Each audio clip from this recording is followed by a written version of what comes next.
Today is December 31st, 2025. Modern Japan faces a striking paradox. Over 9 million empty homes, known as akiya. These aren't just remote shacks. Many are solid family homes, now silent and unused. With city housing so expensive, why aren't young people flocking to these empty houses? The answer is complex. For many, akiya are not opportunities, they're burdens. Hidden costs, legal headaches, and isolation make these homes unattractive.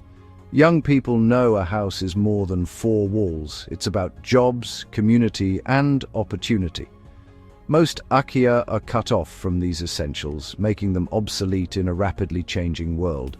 Japan stands divided, bustling, crowded cities on one side, hollowing countryside on the other. The empty homes are monuments to a bygone era, not a bridge to the future. For the younger generation, these houses symbolize a future full of uncertainty. The real issue is a mismatch between supply and demand, rooted in culture, law, and economics. As the population ages and shrinks, the number of akiya grows, but demand from youth remains low. Young people aren't just rejecting old houses, they're choosing urban lives. The akiya crisis is about more than real estate. It's about the crumbling systems around these homes.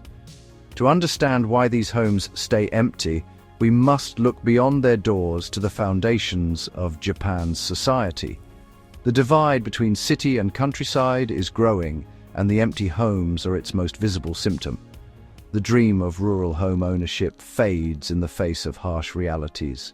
The story of akiya is the story of a nation at a crossroads. Akiya means empty house. But it's more than just a vacant building. These homes are often abandoned after the owner's death, with no one willing or able to take over. Built during Japan's post-war boom, they were meant to be passed down. But that tradition has collapsed. In Japan, houses are seen as temporary, not long-term assets. After 30 years, a house's value often drops to zero or below, unlike in the West. The land may hold value, but the structure is a liability. When elderly owners die, their children, now city dwellers, have no interest in returning. The inherited house becomes a problem, too far to manage, too old to sell, too costly to demolish. So it sits empty, year after year, decaying into a ghost house. Japan's aging, shrinking population accelerates this cycle. More people die than are born, leaving behind more empty homes. The old model of multi-generational living is gone, replaced by urban nuclear families.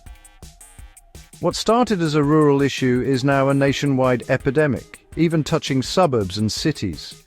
These houses are not just structures, they're relics of a fading social order.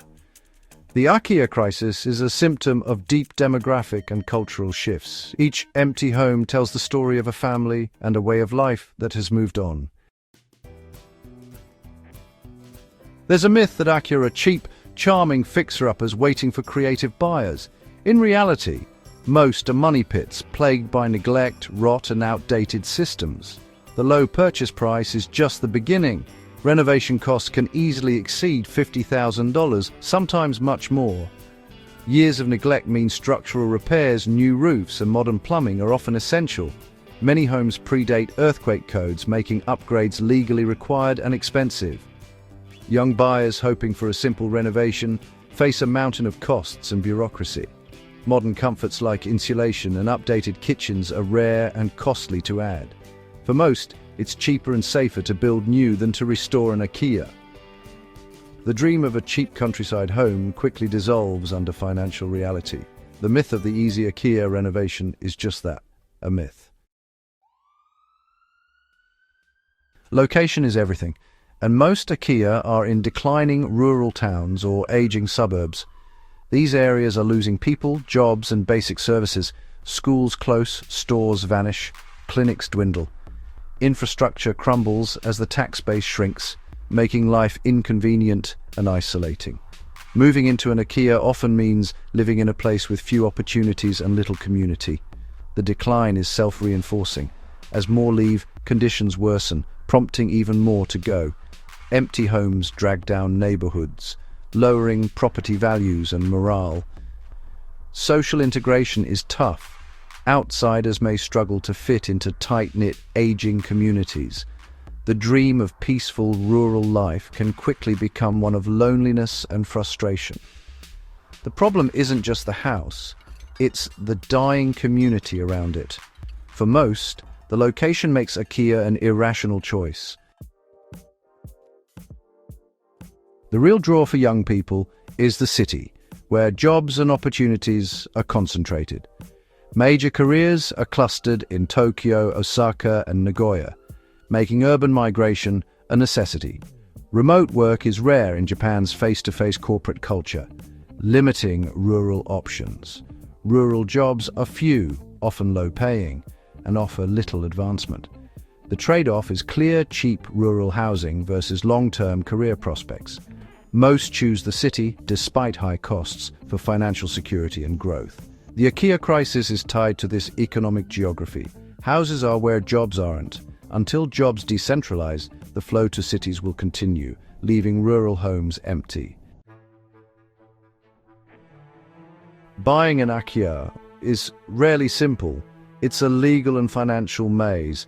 Many properties are stuck in limbo, with unclear ownership spread among distant heirs. Tracking down every heir and clearing the title can take years, stalling any sale or renovation. Heirs often ignore the property to avoid taxes and hassle, letting homes decay. Even with clear ownership, annual property taxes and potential repair orders add to the burden. Some IKEA are given away just to offload tax liability. Demolition is expensive, often over $20,000, so owners let houses rot. A tax loophole means land taxes rise sharply if a house is demolished, discouraging responsible action. The system penalizes those who try to do the right thing, fueling neglect. Legal and financial traps keep IKEA empty and decaying. The process is daunting, even for those willing to take on a project. These barriers make IKEA unattractive no matter the price.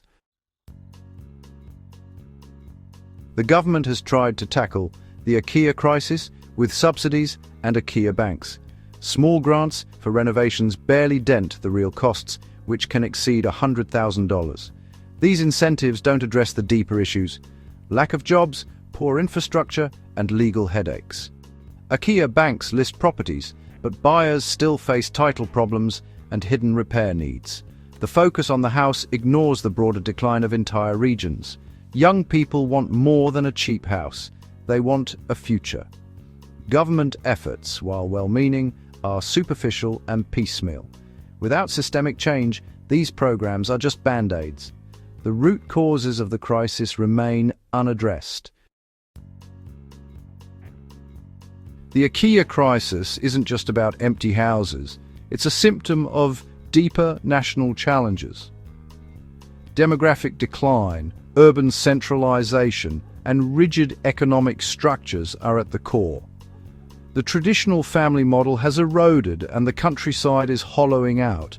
Government policies have fueled centralization, draining rural vitality. The empty homes are evidence of a failed national vision, not just a real estate problem. Addressing IKEA means rethinking Japan's future, not just finding new owners.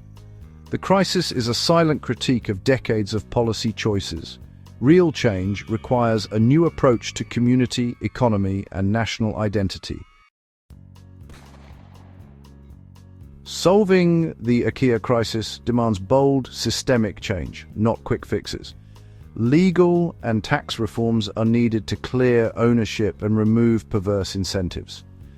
Economic decentralization must create real opportunities outside major cities. Investment in regional industries, digital infrastructure, and education can help reverse the flow. A cultural shift is also vital, valuing renovation and adaptive reuse over constant new construction. Larger subsidies and public campaigns can showcase the potential of restored homes. The goal isn't to force people into old houses, but to make rural life viable and appealing again. Only then can Japan hope to revive its empty homes and the communities around them.